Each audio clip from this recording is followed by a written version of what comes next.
Oligi ne peut pas mourir au bien pareillement en cas de guerre Guinée équatoriale Gabon.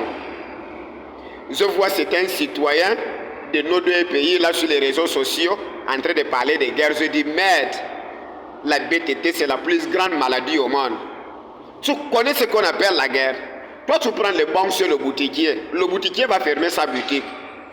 Tu verses tes petites tontines, tu vas verser comment? Oligi il a tout sur lui, hein? Les liqueurs, il sera protégé ou bien pareillement. Regardez la Russie et l'Ukraine. Poutine il vit bien, le président ukrainien aussi. Pourquoi vous êtes belle comme ça là? Ou bien c'est la nuance.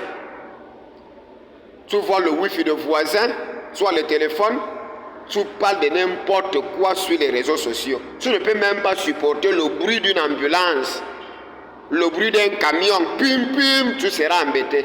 Imagine-toi maintenant la guerre. Mon frère, les gens là, ce sont les gens tout puissants. Au Gabon, il n'y a aucun citoyen gabonais qui peut bastonner Oligi.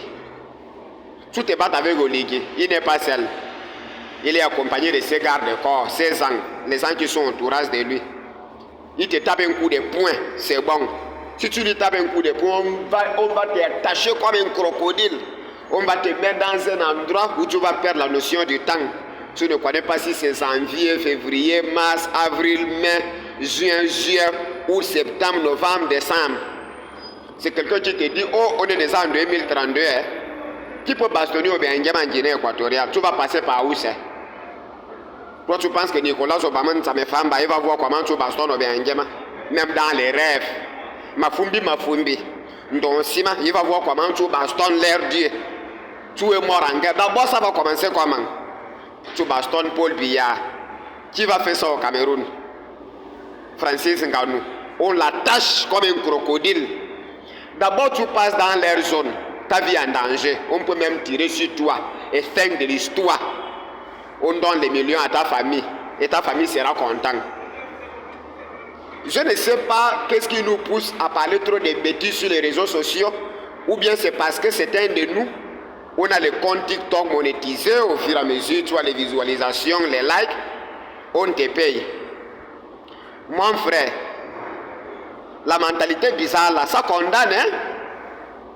La Guinée équatoriale a les litiges avec le Gabon. Il y a les pauvres qui sont déjà en train de parler des bêtises.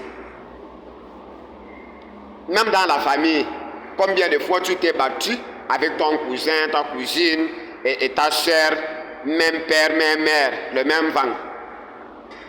Avant la colonisation, le Gabon n'existait pas. Guinée équatoriale, Cameroun. La seule chose qui existait, c'est Mvo et Kang. Le seul hymne national qui existait, c'était la solidarité. Tu quittes au Gabon pour aller au Cameroun, tu manges, on te donne à manger, on te donne à boire le vin de palme. Ton frère te donne une femme, tu passes la nuit avec. Il a 4 femmes ou 6. Il dit mon frère, prends, tu passes la nuit avec. Le matin, tu reprends la route jusqu'à arriver au Cameroun ou bien au Congo.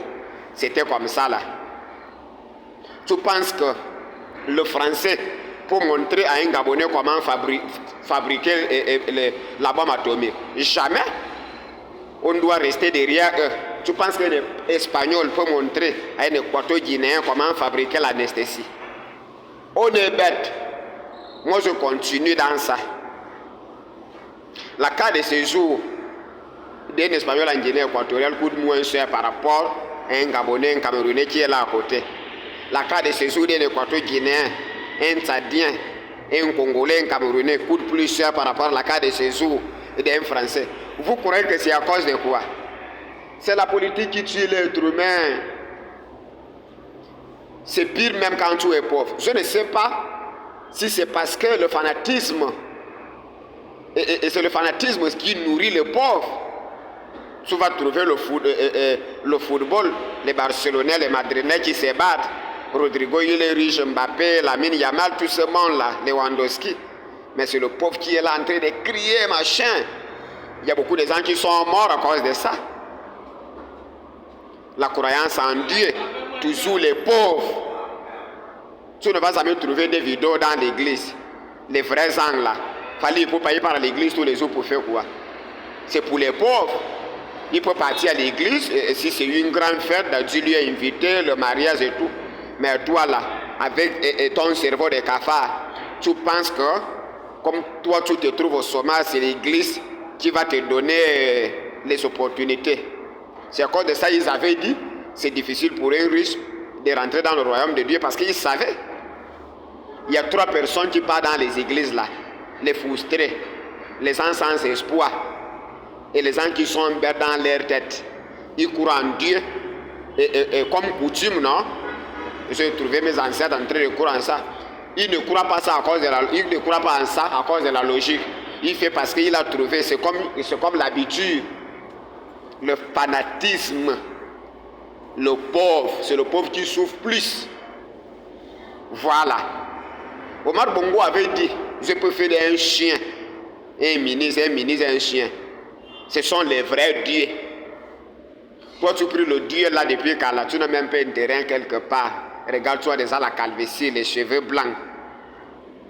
Tu pries un Dieu qui n'existe pas. Tu es là en genoux, oh mon Dieu, machin. Un Dieu que ton propre imagination a fabriqué. Comme tu ne connais pas, qui a fait en sorte et que le loiseau existe, les rivières, tu dois attribuer ça à un être qui n'existe pas. Et c'est comme ça.